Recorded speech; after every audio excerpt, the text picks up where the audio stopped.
What's up, everybody? Welcome back to another episode of Inside Inter Miami, the Miami Herald show about everything football, Inter Miami, you name it. I'm Andre Fernandez, deputy sports editor at the Miami Herald, joined once again by our Inter Miami beat writer, Michelle Kaufman. And we are fresh off a eventful, to say the least, preseason that saw a whole global tour, some ups and downs on and off the field, some drama, injuries, drama about injuries, and it all finally finished with the tie 1-1 against Newell's Old Boys at home for Inter Miami. Messi and Suarez played together, but neither one scored. So Inter Miami fans would hope they're saving all of this for the real thing. The real thing being the one that starts on Wednesday night against Real Salt Lake. But Michelle, it's finally here. The season is ready to start.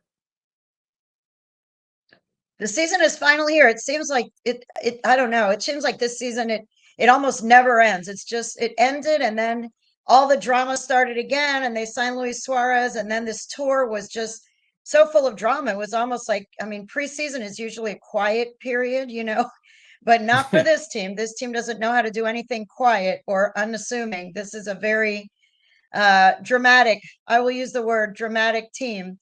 Yeah, and so the final preseason game was against Newell's Old Boys, which was sort of a nice reunion for Tata and for Messi with their hometown team that they both grew up with. They're both big fans of that club. Tata is a legend there as a player. In fact, I found some pictures of him. I wish I could show them on this screen, but look it up. Look up Tata Martino, young Newell's Old Boys, and you will see a handsome, a handsome young man wearing very short shorts that they used to wear back then when he played. They were not dressing the way they do now. So anyway, it was fun for him and for Leo to see, and they had a lot of fans there. They actually had a lot of Newell's fans, some of whom flew in from Argentina, some were just there in the stands, but they were very loud, and they were very loud for Messi, very supportive of Messi, which I'm sure was nice for him coming off that bad reception that he got in Hong Kong. I'm sure it was very nice for him to have a nice, warm hometown reception. And he played 60 minutes. He started the game. He played 60 minutes. So did Luis Suarez. They played well. They had some good moments, but they did not score. They did not score. And all of a sudden, when they left the game, they were replaced by Schneider Borgelin, a local guy, 6'5", Haitian American from North Fort Lauderdale. He came in and Robert Taylor, and boom, Schneider scored. They got their first goal in that game from Schneider Borgelin, who had not had any minutes in the preseason during that whole tour. He went on the tour, but he never got a Right. chance to play. So he got a chance to play and he scored. And it was off a really nice cross from Robert Taylor. So, what we take away from that game is that the team definitely looked better than it had in the earlier part of the preseason. They did score a goal, although at the end they gave up an equalizer. So that's something that has been sort of a pattern, that they score and then they give up another goal. So they need to really lock down a little more on defense.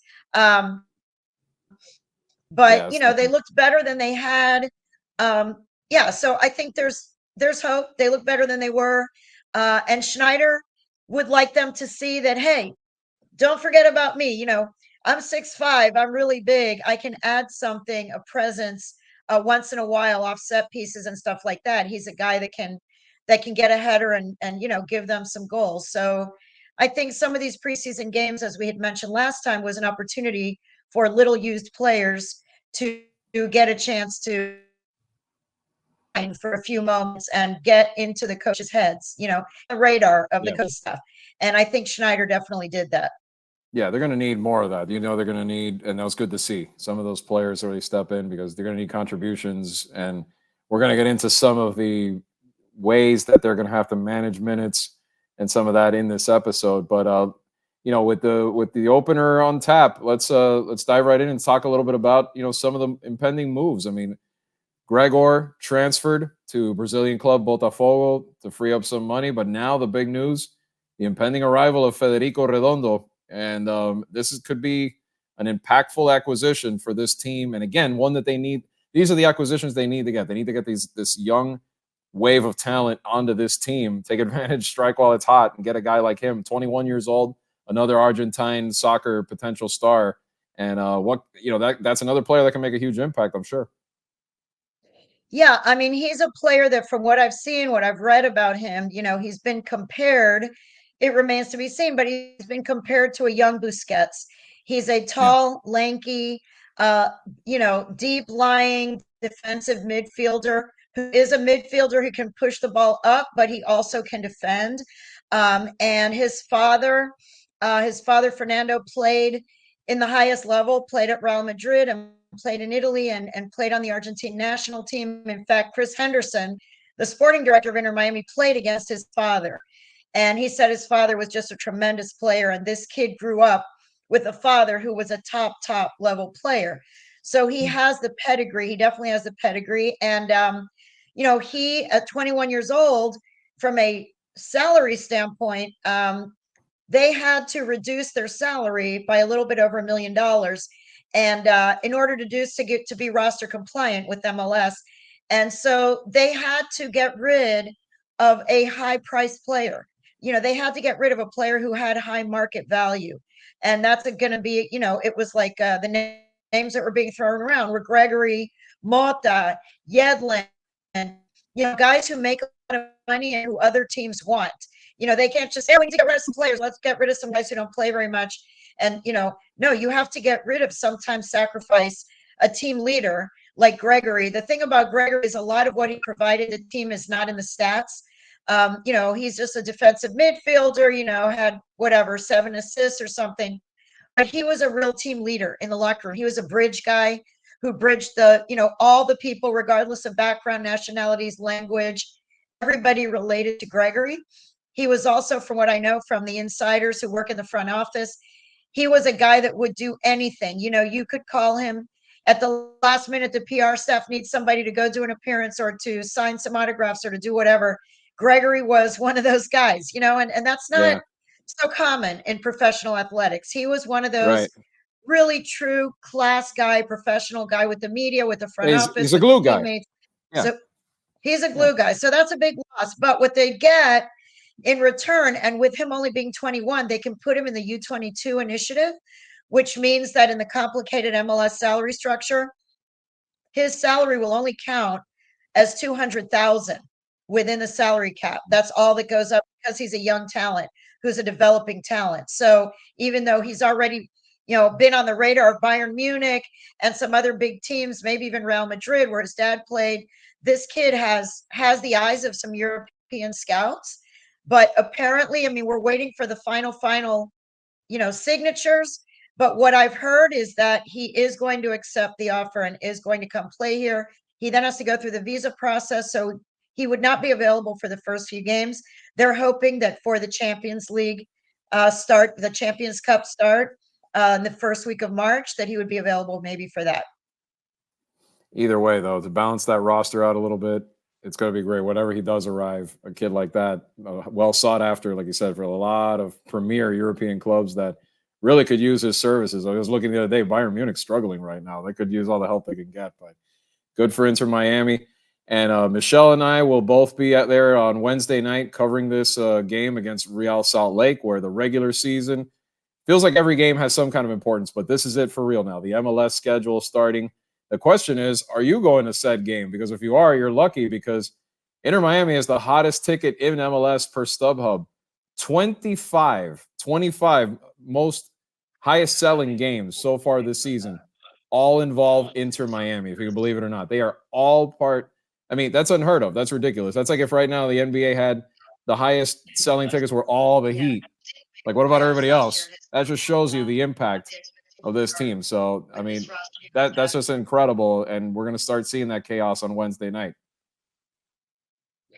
Yeah, it's unbelievable. StubHub sent out a press release. They did sort of an MLS preseason look at their ticket sales. And yes, the top 25 games all involve Inter Miami / Messi. Let's face it. 15 road games, 10 home games. So 10 of them were home games, but 15 of those are road games. So it shows the impact that Lionel The Messi road had show. to the league. That it's just insane. How the impact that he has on ticket sales all over the league, everywhere he goes. So for LA, for the New England Revolution, the New England Revolution is opening up their stadium to full capacity in order to accommodate the people that want to see Messi. So a lot of these other teams, the opponents, are opening up whatever sections they usually have blocked off. They're opening up, they're selling all these tickets. It is the hottest ticket, which is really interesting because I have never in 35 years of sports writing seen a team that basically finished second, almost last place in the league, did not even make the playoffs, and they are the hottest ticket. The hottest ticket in the league is not the Columbus Crew, which is the defending champion. It's not like the Super Bowl here, where the Kansas City Chiefs are the hot team that everybody wants to see or whatever. This is one of the teams that had the worst showings in the last couple of years, last year, especially in MLS. That is the hottest team. It's the hottest ticket. That's the ticket everybody wants. That's the ticket everyone's buying. And that is because of number 10. That's because of Lionel Messi and then his friends that he brought along. Those four are, four superstars. We've called them the Mount Rushmore. Everyone wants to see them. And so the ticket sales StubHub gave all kinds of great statistics. You can see my story. I put a story up just about the incredible impact that Messi has had on ticket sales. And it hasn't slowed down this season. If anything, it's more. From the start of the season, from the opening gate, he's here, and Luis Suarez is here, and Busquets and Alba. They're starting the season with the full deck, and everybody wants to see this team. Yeah, they are like U2 at the Sphere or Taylor Swift. I mean, it's the hot ticket, the one that you need to get. If you're lucky, you get it early. If not, you're screwed. I don't even know if you can get it off someone selling it outside the stadium for you're not paying through the nose. But this is going to be an interesting season just from that standpoint, seeing how the craziness develops game in and game out, and to see how they manage that. And I think that was something very interesting that you and I talked about off camera, that you said Tata Martino had asked you, that said, please, to deliver this message through your writing. They can't tell sometimes day to day, game to game. They can't just give an announcement on Messi's status days before. Sometimes these guys are going to have nagging injuries game to game, and it's going to have to be a day-to-day thing where they're going to have to kind of, like in any sport, which is a basic thing in any sport. And we see it all the time in everything, basketball, football, you name it. But we saw what happened in Hong Kong. We saw the backlash in Hong Kong and China, and continued apologies. Another one issued by video by Messi in recent days as well. But tell me about that, just the way Tata, kind of told you, Michel, por favor. Yes, I was talking to Tata yesterday. I had a one-on-one with him to preview the season, and I talked to him about, how is he going to manage all of these players with the number of games that they have, the number of cups that they have. How is he going to manage the high expectations that the fans have? Very high expectations for this team, and the fans also want to see Messi. The fans who are buying all these tickets at high prices, not only the season ticket holders here, but the people that are buying in all these other markets, and those 15 markets who have the 15 of the 25 top, games already, are those people want to see Messi. And so I asked Tata, how do you balance that when let's say that in New England there are 60,000 people who bought tickets to see Messi and he has a nagging injury? Do you play him a little bit? Do you hold him out altogether? You saw what happened in Hong Kong. And he said to me, yes, very directly, please, I want you, please, in whatever you're writing, explain to the fans that our players, if they are healthy, si están sano, van a jugar. If they are healthy, they are going to play. Yeah. If they have a serious injury that they know it's going to be extended period, they're going to be out, they will say, like they do with Kramashi, they will say, this guy's going to be out. We don't expect to have him for this game or that game. He said when it's a muscle injury, like what happened with Messi in Hong Kong, and when he was in Saudi Arabia, He said those really are day-to-day decisions. It's based on how the player feels. It's a muscle pull, it's a muscle groin, a groin pull, a hamstring pull, a calf. We've all had them. We're not world-class athletes. It probably takes us way longer to recover than those guys. But we've all had muscle injuries. And when you have a muscle injury, sometimes it kills you one day, and then the next day you wake up and you're feeling much better or not. It depends. So he said that he wants the fans to understand that he's very happy that there's so much excitement about this team. He's very happy that people want to see Lionel Messi. He understands all of that. He's the greatest player. They're very fortunate to have him. But he said he wants the fans to also understand that if somebody is injured, they're not going to throw them out there and risk a further injury or risk aggravating the injury just because there's a full house and people bought tickets. He said, that's just part of sports. That's part of every sport. They hope that no one will be injured. They hope that everybody can always play. They're not holding out players deliberately. These guys want to play. Messi more than anybody. Messi never wants to leave the field. He wants to play every single game 90 minutes. And Tata really stressed that to me, that he hopes, after what happened in Hong Kong, he said that he really hopes that the fans here in MLS who are buying all these tickets understand that they hope that he will play. And if he is healthy, he will play.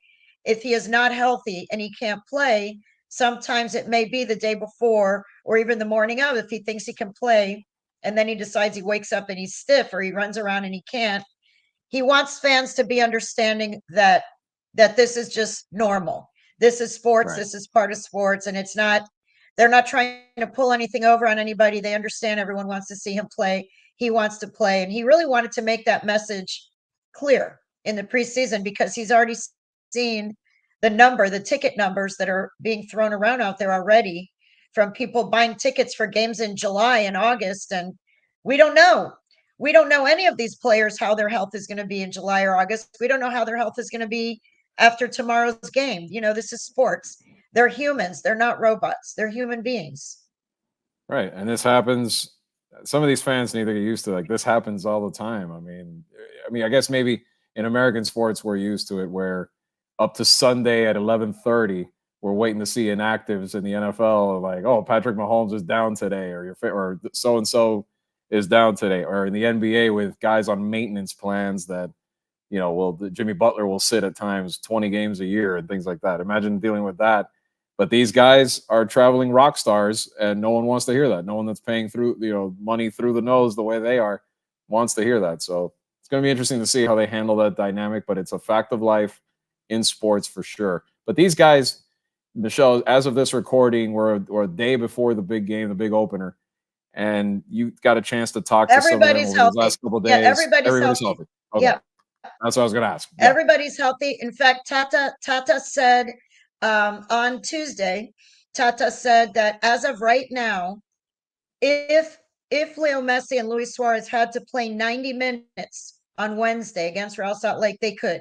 He said right now they are fully fit.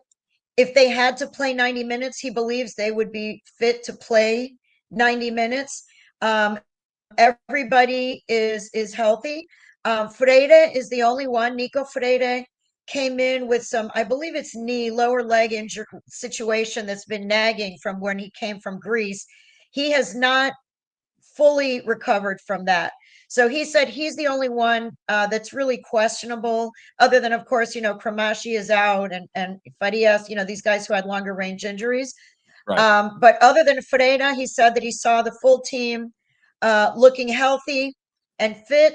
That was really his goal with this preseason. He said, yes, it was difficult. It was complicated to play all those games in so many time zones, but the main priority for him was to get everybody back healthy. And he feels that they did that. And they also felt that, that they got something out of that tour, which I'm writing about in my preseason, in my season preview, that it looked from the outside like that tour was a disaster, because from a PR standpoint, it seemed like a disaster. And when you look at the scores, losing 6-0, winning only one game, the one game they won was in Hong Kong where everybody booed them. So it looked from the outside like, oh my God, what a mess. From the inside, I spoke to several players and Tata and Chris Henderson. And they all, of course, they're going to try to put a positive spin. I understand that, but they really all did say a similar thing, which is that they have already, as a group, overcome adversity. And, normally when you're in preseason, it's very quiet. Julian Gressel said that his entire career in MLS preseason, he was pretty much in his training shirt. He didn't even put on full uniform for all of the preseason scrimmages. He said, I didn't really put on my uniform, my real uniform, until the opening day, But with these guys, they basically did their preseason training in front of the whole world, in front of packed stadiums, in front of, Apple TV audience. So they had to put on their real uniforms for those games. And several of them said, and Chris Henderson and Tata, that in a way they got to experience pressure in hostile environments. They got to travel really long distances. Chris Henderson said that they had special diets for the long road trips on the planes. They did some experimental things, including some vitamins and some special, vitamin water, something that they drank during the plane rides to see if they could stay more hydrated and more electrolytes and everything on long flights. And they said maybe that would serve them well when they're flying to Seattle or when they're going to, a distant road trip like LA. So they did say that there was a lot of experimentation that went on, but they feel like they bonded. They feel like they went through adversity as a group, which is something you normally don't get to do in the preseason. So yes, they kind of exposed themselves to some ugly moments on and off the field that the whole world got to witness. Like their dirty laundry was hanging there for everybody to see, where normally it's behind closed doors. But they all have said in English and in Spanish, we're ready, estamos listos. Whoever I was talking to, whether it was English or Spanish, the message was the same. We are ready. We're fit. We're ready. We have already experienced adversity. We have already played against some really good teams. Everyone was pointing out to me that the two teams, Saudi Arabia, maybe two of the best teams they played all season. Those two teams had a lot of top talent, players who came from Europe, top leagues who, had accepted very large contracts to go there. And they were in mid-season form. They had just taken a small break in January for this tournament that they were going to play in, but they were in mid-season form. Miami was 10 days into their preseason. So it really was, they were not really ready, as we saw. They were not really ready to be thrown into the fire that way, but they were. And the other thing that a lot of them brought up is that some of the younger players who didn't get that much chance to play had an opportunity to show a little bit what they can do in the fire. And some of them held up pretty well. So that will serve them well going in the future. As we have said many times now, they're going to have to rotate. There are going to be moments where different players are going to have to step up, where the starters are not going to be able to start every game or play every game or only play 45 minutes. So, overall, I don't know whether to drink the Kool-Aid, but they are feeling positive. They're feeling optimistic. At least they're putting on a good face about it. We don't know what they really feel inside their gut, but they all were very positive and kept telling me that the tour was not a disaster as it might have looked from outside, that from the inside, they felt like they got a lot out of it. Yeah. Well, time will tell, games will tell, results will tell, and it starts Wednesday night against the team Real Salt Lake that was a playoff team last year, finished fifth in the Western Conference, had a crazy series that had two games that went into PKs with the Houston Dynamo before they got eliminated, and a local connection, former Miami Fusion player, the coach at Salt Lake, Pablo Mastroeni, that used to play for the Fusion back in the day. So an interesting opener from. Yeah, I was gonna say I'm sure you did back then. I did. I covered him. I was covered. Yeah, go ahead. No. So I covered him. I covered. Interesting. Yeah, I covered Pablo Mastroeni as a player and Chris Henderson. They were both players for the Miami Fusion back when Ray Hudson was the coach. And Pablo was a defensive midfielder, a just tenacious defender midfielder who he was like the best slide tackler that I had seen to that point. Just really, really good, technically good player, smart guy, very gritty. And he played for the U.S. national team as well. Anyone who followed the U.S. national team back then knows his name. And he has gone on to have a very good career in the front office and managerial career in Major League Soccer. So he's coming back to that picture that you see behind me, that field. That is not the actual field that he played on, because Lockhart Stadium Right. was knocked Next door. down and redone to build this stadium. But it is the grounds that he walked on. Those are the grounds that he walked on. And his career, got started in MLS back then with the Miami Fusion. And those of us who followed the team back then all remember him very fondly. And I'm sure he will get a warm welcome from the longtime South Florida soccer fans who remember Pablo and Chris Henderson as guys who played back then. Yeah, and his team, it's a long ball possession team. They have a new signing this year that's been a really big signing, Colombian summer signing, which was Chicho Arango, and he's made a big difference on this team. He's a guy that everybody needs to watch out for. He plays alongside with Diego Luna, midfielder, and they've got some interesting players. There's a 17-year-old Mexican American. His name is Fidel Barajas. I know Fidel maybe not be the most popular name in Miami, but Fidel Barajas, young guy, 17 years old.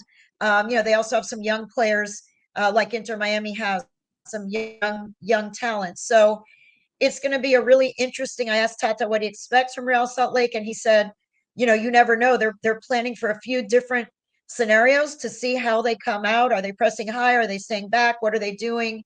He said that they have a couple of different game plans depending on how Salt Lake lines up. But this is not going to be an easy game. Like you said, this is a team that was 3 points from second place in the West. So yes, they finished in fifth, but they were 3 points from being in second place. So they were a team that did very well.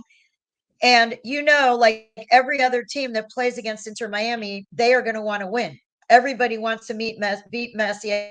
Everyone wants to play their best. They want to show and Suarez and Busquets and Alba that, hey, you guys may have played for Barca, but we can handle you guys. We're not chopped liver over here, okay? We can play with you guys. And so they're going to want to show that. So they are going to bring their best game. They are going to bring their best. They're bringing their A-plus game. Every guy on that field is going to be playing his A-plus game. And there's immense pressure on Inter Miami to win its opener at home.